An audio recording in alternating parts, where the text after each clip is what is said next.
De volta com o Educador em Entrevista. Hoje eu converso aqui com o Rogério Ferreira de Moraes, advogado. Gratidão pela participação conosco. Boa tarde. Boa tarde, Luciano. É um prazer enorme estar aqui novamente com você.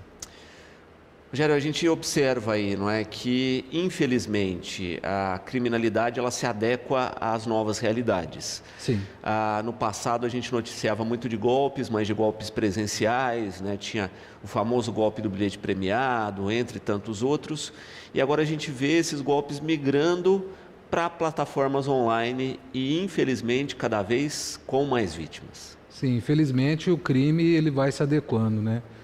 Com as inovações tecnológicas dos dias atuais, o indivíduo que vive da prática do delito, ele vai se adequando ao sistema, às novidades que vão aparecendo, né? E, infelizmente é uma situação que é uma rotina.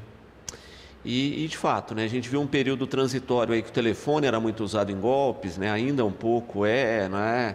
O golpe do falso sequestro, Sim. etc. E parece que justamente isso, né? As tecnologias elas ajudam, entre aspas, a requentar o golpe, né? Dar uma outra cara. A hora que a pessoa já está mais esperta com relação aos golpes, surge um novo formato. O indivíduo criminoso ele vai alterando o modus operandi dele, né? Para se adequar às situações do dia a dia. Uhum. Quando se pensa, né, nessa questão das vítimas hoje, né, ainda mais com online e ferramentas, por exemplo, como o Pix, que facilitaram a vida, né, o sujeito muitas vezes ele não procura ajuda, no sentido de não faz um boletim de ocorrência, não procura informar. Isso é importante, não é? Mesmo a pessoa não tendo tanta certeza assim se vai conseguir ressarcir esse dinheiro, se vai conseguir recuperar, mas é um jeito também de buscar os seus direitos e tentar uma solução. Infelizmente o que acontece, muitas vezes a pessoa que é vítima de um golpe desse tipo, ela fica, vamos dizer assim, um pouco com vergonha de relatar para alguém que ela sofreu esse tipo de golpe. Então muitas vezes não é noticiado, né? Não tem um levantamento estatístico daquela prática criminosa. Porque isso também acaba atrapalhando, né? Se a pessoa não denuncia, a prática continua, não se divulga que a prática está acontecendo, as pessoas não ficam informadas, né, do perigo, assim como quanto mais informação as estruturas de segurança têm, as polícias têm, mais fácil é chegar nesses culpados, né? Normalmente, quando se prende um grupo, se percebe que esse grupo estava fazendo uma cadeia de golpes ali, você consegue não só resolver o problema pontual de uma pessoa, mas às vezes pegam outros golpes ali que foram efetuados. Sim, o que acontece é que muitas vezes o valor que a pessoa perdeu num golpe desse daí, ela considera um valor irrisório, muito pouco, então ela fica um pouco acanhada de querer levar ao conhecimento das autoridades policiais que ela foi vítima desse tipo de golpe. Mas o importante é a pessoa procurar os órgãos de polícia, de segurança, para relatar que ela foi vítima desse golpe, para que tenha-se uma estatística referente àquilo lá, para que haja uma investigação, para que possa encerrar esse tipo de crime. Perfeito. Especificamente, né, a gente fala muito aqui do alerta, né? Olha, não faça coisa de afogadilho, não é? Confira de fato se aquilo é correto, procure mais de uma fonte de informação, porque muitas vezes acho que o princípio geral do golpe é a pessoa querer fazer a coisa ágil demais, aí justamente é o ponto que ela é enganada. E muitas vezes o criminoso ele utiliza de meios, utiliza de nome de uma pessoa conhecida, né, de uma pessoa de confiança, e muitas vezes a pessoa que está sendo abordada nesse tipo de golpe acredita na informação que ela está tendo ali. Mas o ideal é ela procurar de todas as maneiras, verificar se aquela informação procede. Perfeito. Um golpe muito comum, não é, que a gente acaba observando, e é o que a Marisa coloca aqui, que é o do falso boleto. Sim. Né? O sujeito tem lá um financiamento de um veículo, da casa ou qualquer coisa, né, que o pagamento é feito por boleto, em que se acusa o não pagamento, né, se manda aí um boleto pela rede social, pela internet, etc., ou chega na casa da pessoa, similaríssimo ou até igual ao boleto tradicional, a pessoa acaba pagando e depois que percebe que caiu no golpe. Luciano, o ideal é a pessoa que tem uma dívida com uma instituição financeira, alguma empresa, ela recebeu um boleto desse e ela desconfia que esse boleto seja falso, ou mesmo que ela perceba que não tem nada que esteja adulterando aquele documento, procurar a instituição financeira com esse boleto, mostrar para eles lá, para verificar se procede essa cobrança, antes de efetuar qualquer tipo de pagamento. Fundamental isso. É a primeira providência que a pessoa tem que tomar a respeito, é fazer esse procedimento. Perfeito. E a gente acaba também observando aí, né, acaba sendo um transtorno, porque depois a pessoa acaba comprometendo o seu orçamento, né? Exato. Às vezes ela tem o dinheiro no limite para pagar aquela prestação, etc. Acaba, além de ter caído no golpe, ficando devedora daquela prestação que tinha que pagar. O ideal é a pessoa que teve esse tipo de aborrecimento, essa circunstância de ter efetuado um pagamento indevido, a primeira providência dela é entrar em contato com o banco dela e pedir o cancelamento desse pagamento. É a primeira providência a ser feita. Perfeito. E também fazer o boletim de ocorrência, porque, querendo ou não, aquele código de barra, aquele QR Code que gerou o pagamento, ele está atrelado numa conta, e fazer o boletim ajuda a rastrear, inclusive, o proprietário dessa conta. Sim, com certeza. É uma providência primordial fazer esse tipo de registro. Bem como também a pessoa acessar o site do Banco Central, informando a conta que foi depositado o dinheiro para se verificar a procedência dessa conta que teve esse dinheiro depositado. Exato. E, infelizmente, né, a gente acaba observando isso. Isso ocorre, né, numa escala muito grande, e porque se tem dados no país, né, de forma gigantesca vazados, não é? Porque como é que a pessoa sabe que você tem um débito com determinada instituição, não é? E inclusive as características do boleto, não é? Sim. Hoje em dia, infelizmente, com o advento da tecnologia do mundo atual, dados referentes a CPF da pessoa, dívidas em instituições bancárias, o indivíduo que vive da prática desse tipo de crime, ele consegue ter acesso a esses dados. Acaba comprando, inclusive, esses dados aí, não é, para poder aplicar os golpes. Sim, por isso que é muito salutar a pessoa tomar cuidado aonde que ela fornece os dados dela, o tipo de estabelecimento comercial, para quem ela vai fornecer os registros deles no tocante a CPF, questão de dívidas. Daí é muito... a pessoa tem que ter muito cuidado com esse tipo de informação. Exatamente. Para não ficar refém depois, né, dessas quadrilhas, né, que agem aí em escala aplicando esses golpes. A gente observa aí cada vez mais também a questão dos jogos online. Sim. Não é? E a gente tem visto aí a prisão de influencers que divulgam esses jogos, né, uma rede toda estabelecida aí. Como é que se observa isso, né? E essas pessoas que têm divulgado podem de fato estar participando disso, né, no sentido desses golpes, ou até na estrutura de lavagem de dinheiro?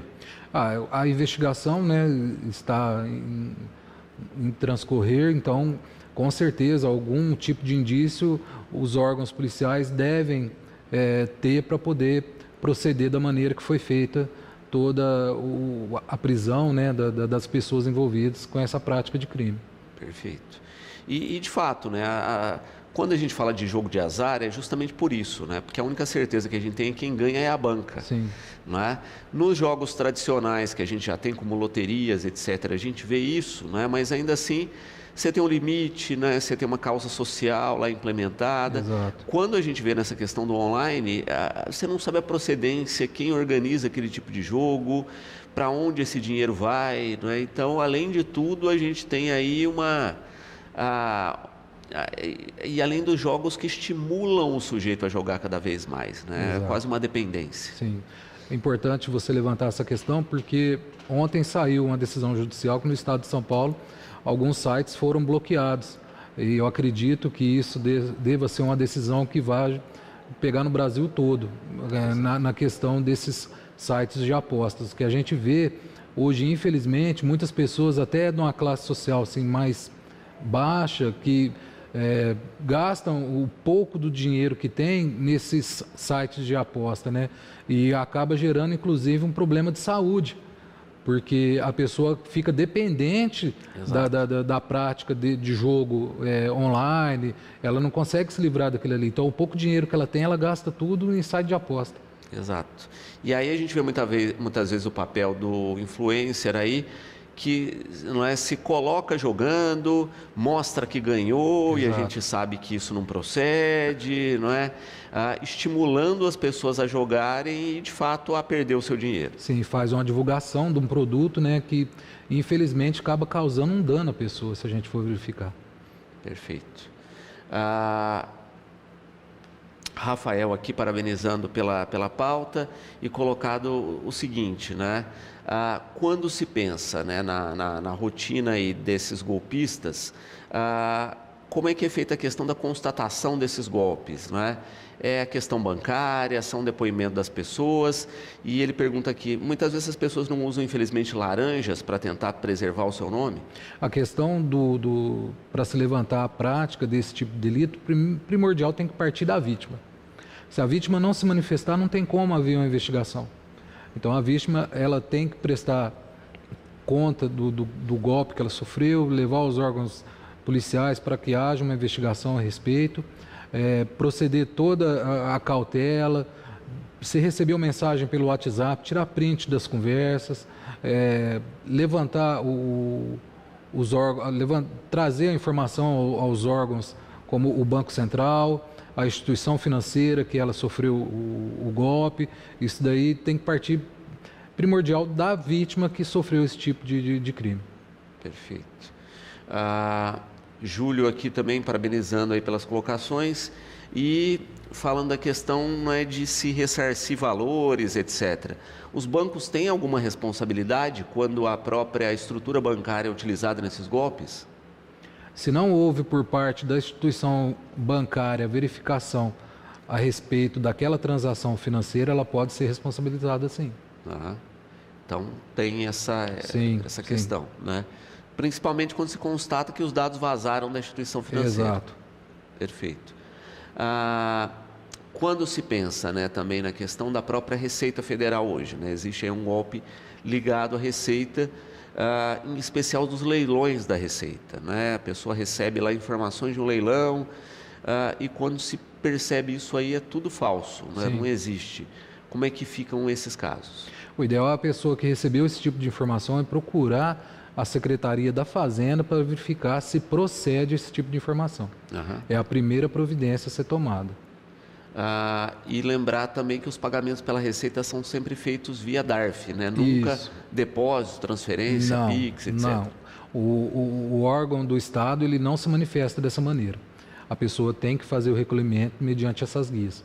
Perfeito. Então é importante a gente destacar isso, né? A forma de pagamento também tem muito a ver. Exatamente. Ligação com golpe. Exatamente. E o PIX virou a principal ferramenta de golpe atualmente. Sim, né? Mesmo assim, através do PIX ainda tem a possibilidade da pessoa bloquear junto à instituição financeira dela aquele tipo de pagamento, fazer um contato com o Banco Central informando a conta que ela fez o depósito, que foi irregular esse pagamento, fazer um boletim de ocorrência relatando o que foi que aconteceu. Isso daí é a primeira providência que a pessoa tem que tomar. Perfeito.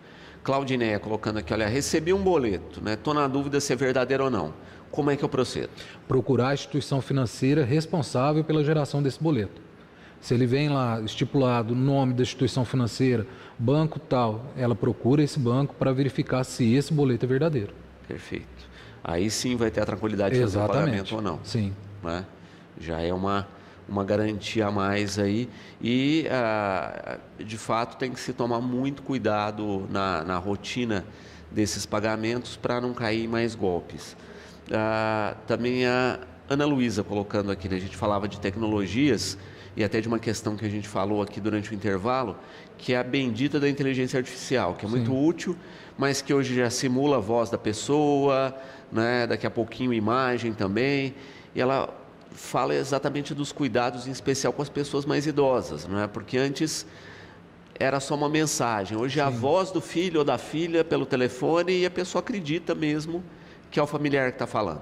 O ideal é a pessoa que recebeu esse tipo de mensagem de voz de um parente, algum conhecido, solicitando algum tipo de providência no tocante a pagamento de alguma coisa, é a pessoa pedir para quem está solicitando isso, fazer uma chamada de vídeo com ela, para verificar se realmente é aquela pessoa, para confirmar certinho. Ou se não dá um tempinho, liga de volta para a pessoa. Exato, né? Exato. Falar um pouquinho de consignados, não é? Primeira questão aqui é do Valdir. Aposentado, nunca contratou um consignado e de repente, né, vai lá sacar a aposentadoria e viu que não tinha o valor total. Sim. Aí foi checar, tinha um consignado no nome dele. Sim. Há meses, né, é que foi depositado o valor total do consignado e ele como só saca, não tira extrato, não percebia isso. Como é que se consegue fazer um consignado sem o sujeito solicitar? Isso daí, Luciano, com certeza alguém utilizou os dados dele e fez esse consignado em nome dele indevidamente. Primeira providência dele, registrar um boletim de ocorrência a respeito, relatando a empresa, a instituição financeira que foi feito esse consignado, o valor que foi feito esse empréstimo, procurar a instituição financeira para tentar rever essa situação. Ele ter ressarcido o dinheiro dele que já foi descontado, bem como ele pode procurar também um profissional de direito para estar verificando a possibilidade de mover uma ação contra a instituição financeira. Perfeito. E é importante também destacar, né? Essas pessoas têm o hábito simplesmente de ir lá sacar a aposentadoria todo mês sem ver saldo, tirar um extrato, etc., que pelo menos façam isso todo mês, né? Acho que é uma maneira também de se precaver. Olha, teve algo irregular, já vai apontar ali. Sim, muitas vezes são pessoas humildes, né? Simples, que não têm tanto conhecimento. Mas mesmo assim, ela tem que se valer de algum conhecido, algum parente, um filho, né, um neto, que tenha mais facilidade de estar verificando isso daí para ela não correr esse risco. Muito bom. E nessa questão do consignado, a gente acaba vendo muitos idosos iludidos, né? Se fazem muitas promessas, e muitas vezes o sujeito nem precisa, né? Acaba se oferecendo aí... E depois que o sujeito vai ver a dificuldade que vai passar, porque a aposentadoria já é justa, né? Exato. Já ter um desconto ainda complica ainda mais a situação. Já é um valor assim bem simples, né? E a pessoa ainda tem um desconto de um consignado que ela não fez, de um dinheiro que ela não recebeu. Então, realmente, ela tem que procurar a instituição financeira, falar que ela não fez aquele empréstimo e procurar um profissional de direito para estar orientando ela as providências a ser tomadas. Perfeito. Amanda, colocando aqui a respeito de golpes religiosos, não é? É possível reaver um fator de dinheiro de doação a uma entidade religiosa que o sujeito fez no impulso e que não tem condições de doar aquele valor?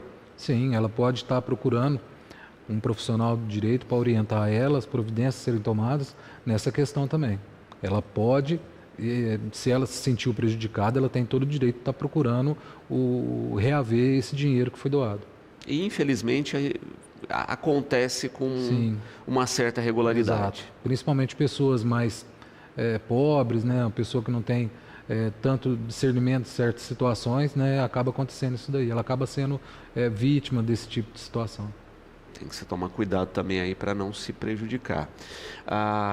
Maria Fernanda aqui também parabenizando pelas colocações. A gente estava falando, né, anteriormente de consignados e ela coloca também a respeito de taxa de juros desses consignados.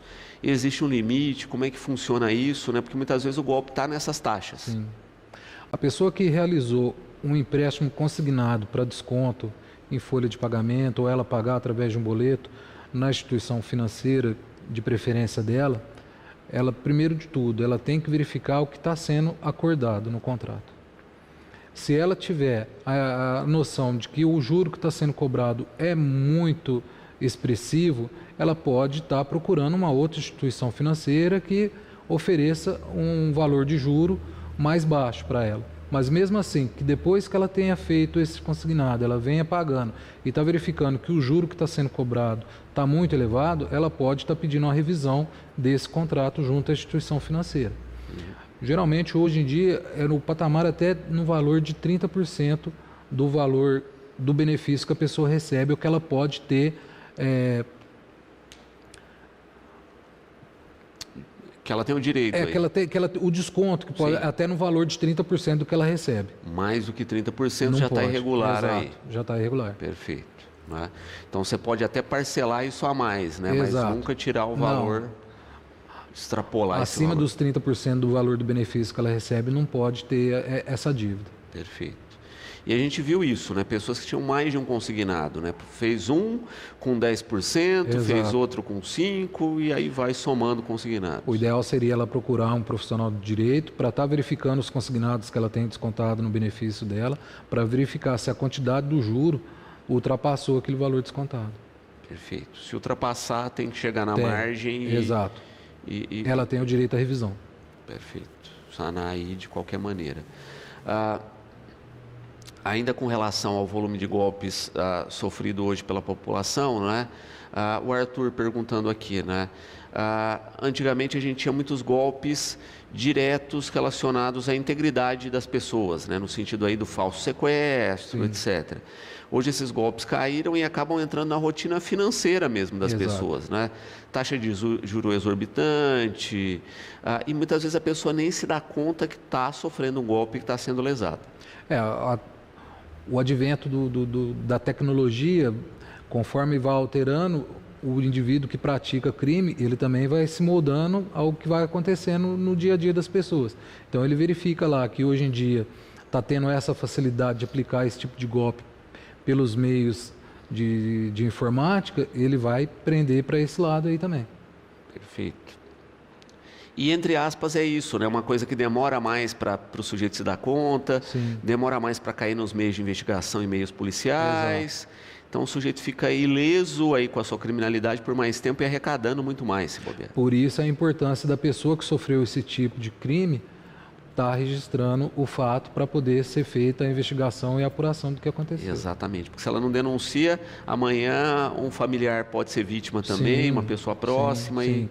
O registro do fato em si é primordial para poder se chegar ao responsável pela prática do crime. Bom.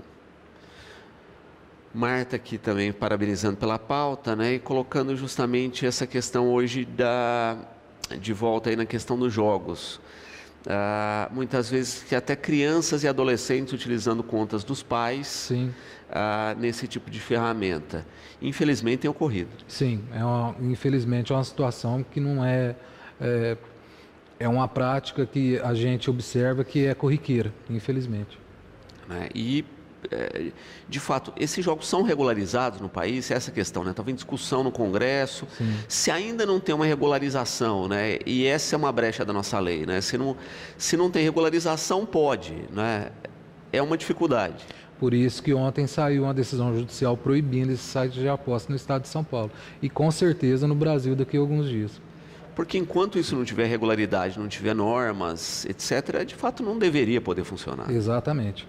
Sem uma regulamentação não tem como funcionar. Porque sem o regramento você não sabe o quanto disso está sendo usado em lavagem de dinheiro, quanto está sendo desviado. Né? E a gente sabe que, infelizmente, isso daí acaba gerando também um problema de saúde pública. Né? Exato. As estruturas, inclusive, aqui das redes sociais, e é o que o Paulo pergunta aqui, né? O bendito do perfil falso da rede social, em que o sujeito começa a pedir doação, né? Isso também é uma ação comum e que acontece, infelizmente, em escala. Sim, a partir do momento que você recebeu uma solicitação numa rede social para estar fazendo parte de uma campanha, para estar doando dinheiro, se você desconfia que aquele perfil seja para prática de algum tipo de delito, não faça doação nesse perfil. Não adicione ninguém, não preste informação, não faça nada. E porque é isso, né? Às vezes o sujeito clona lá o perfil do seu familiar, né? Ou de uma pessoa próxima, que você tem confiança e que você acha que está tudo bem. Quando é uma pessoa próxima a você, algum parente, entre em contato primeiro com a pessoa para verificar se aquela informação que está ali procede. Exato. E mesmo projetos, né? A gente às vezes cai nessa cilada, né? Olha, se o projeto é próximo, você consegue verificar, etc. Você quer fazer doação, doe para as entidades do seu município, com certeza, do seu entorno. Se a pessoa tem essa intenção, tem os meios para poder estar ajudando, faça aonde você conhece, onde você sabe que aquele dinheiro que você está doando vai ser empregado de maneira correta.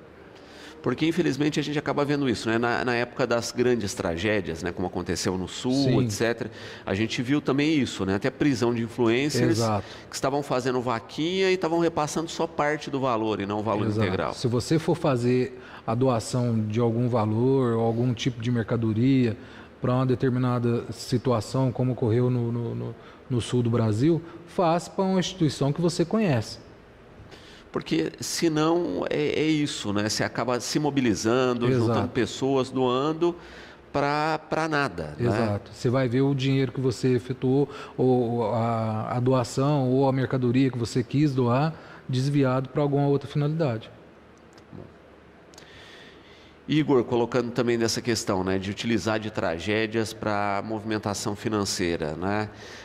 Muitas vezes o sujeito acaba fazendo isso, né, ganhando até notoriedade, e as pessoas não cobram depois prestação de contas disso. Exato. Né? Então a gente já viu muito isso, né? Projeto de habitação para famílias carentes, que o sujeito arrecada para fazer 1000 casas, constrói 10, mostra a foto lá e todo mundo acha que está bonito e aquilo foi feito. É que muitas vezes, Luciano, o dinheiro que foi doado por uma determinada pessoa é um valor tão baixo que ela não se vê assim na obrigação de querer algum tipo de prestação de conta, né? Ela faz uma doação do valor aí irrisório, né? Mas e aí ela percebe que transcorreu o projeto, mas não vai atrás de pedir uma prestação de conta, nada, por causa do valor.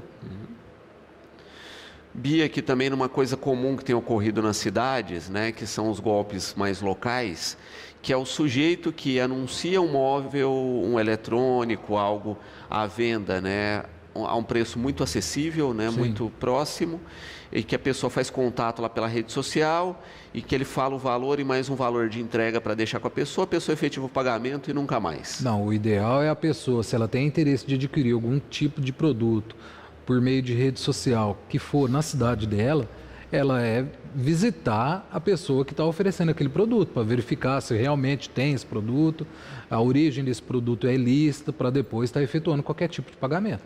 Só compra presencial. Exatamente. Né? Cuidado com isso, porque muita gente sendo lesada, muita gente sendo enganada. Exatamente. Aí, né?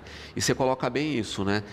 Ter certeza da fonte desse produto. Exato, né? Porque mesmo. a gente não pode esquecer que receptação é crime, né? Sim, se o sujeito furtou isso. Exato. O produto é de ilícito, ela vai ser responsabilizada.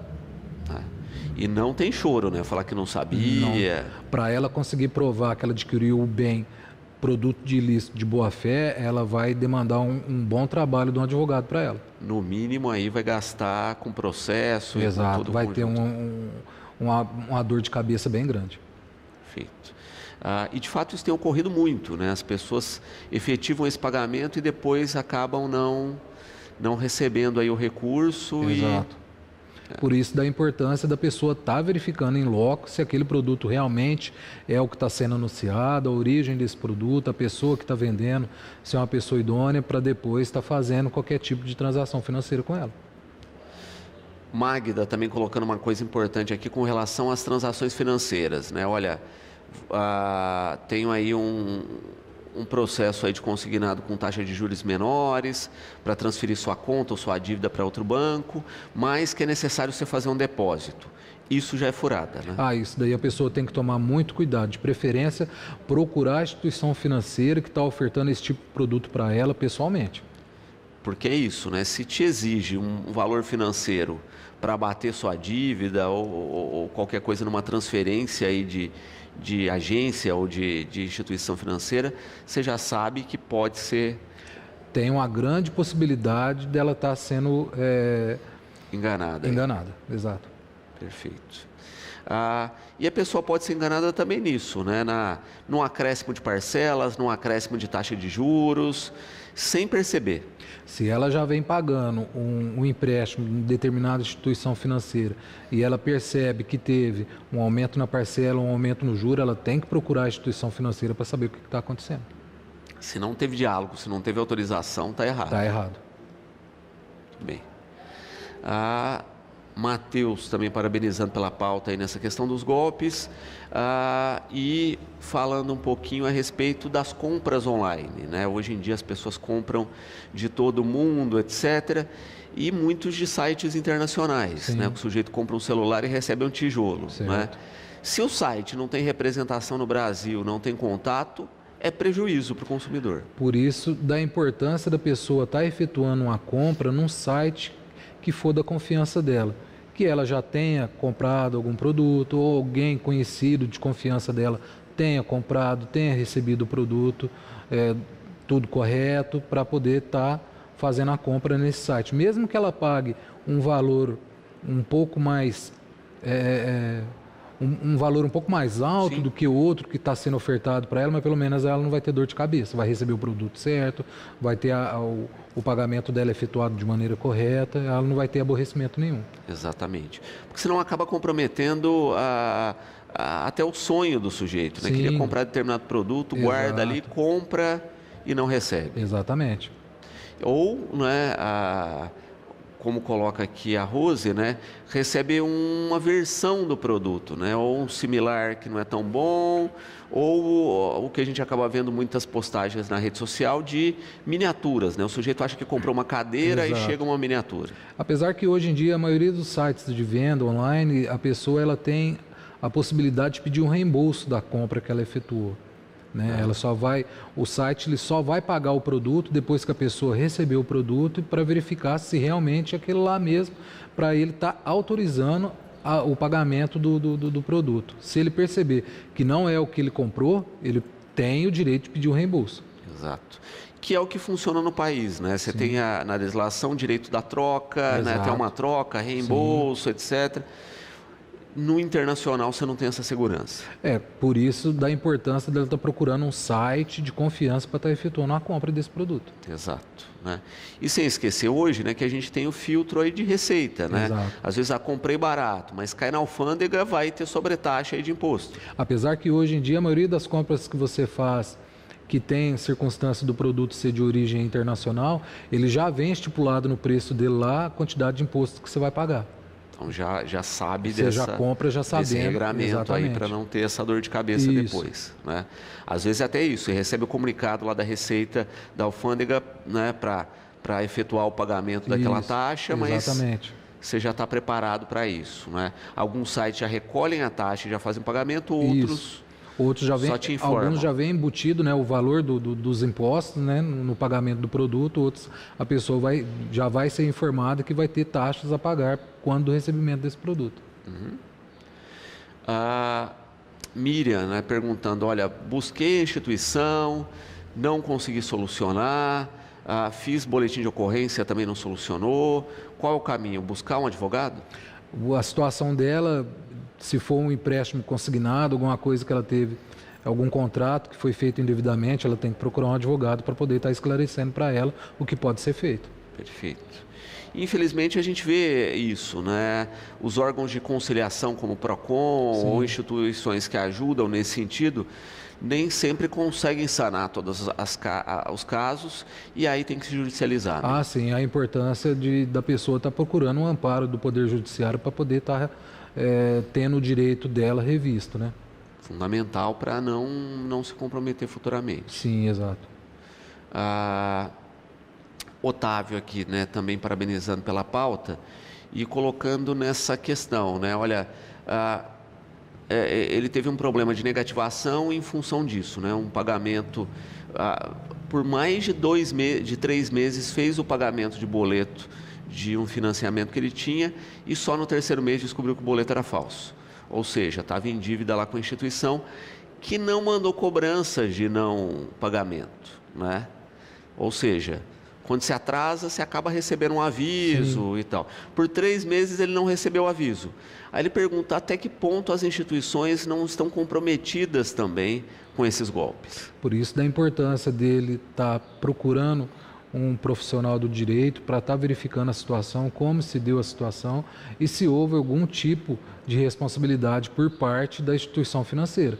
Tendo responsabilidade por parte da instituição financeira, ele tem direito a pedir o ressarcimento do que foi cobrado dele indevidamente, bem como a inclusão dele nos órgãos de proteção ao crédito também. Ele pode estar verificando essa situação. Porque, infelizmente, é isso, né? Às vezes você não tem a instituição financeira comprometida, mas tem um sujeito lá dentro passando as informações. Uma outra coisa comum é as instituições financeiras que passam os dados para a agência de cobranças, né? O sujeito tem uma dívida lá, transfere para uma empresa de cobranças e essa empresa vaza os dados. Sim, infelizmente tem esse tipo de situação também. O banco acaba vendendo a dívida para algum escritório de cobrança e no escritório de cobrança acaba tendo o vazamento dos dados da pessoa. Doutor, quero agradecer imensamente, espero que a gente tenha deixado as pessoas de sobreaviso a respeito desses golpes. Fica sempre o convite aqui para participar conosco e esperamos realmente que a gente tenha nas próximas edições aqui melhores notícias, né, para o cidadão. Luciano, foi um prazer enorme estar aqui com você na data de hoje, espero ter feito um bom esclarecimento para quem nos assistiu, né, uma prestação de serviço, né, a gente trazer esse tipo de conhecimento para fazer um alerta à população. Muito obrigado.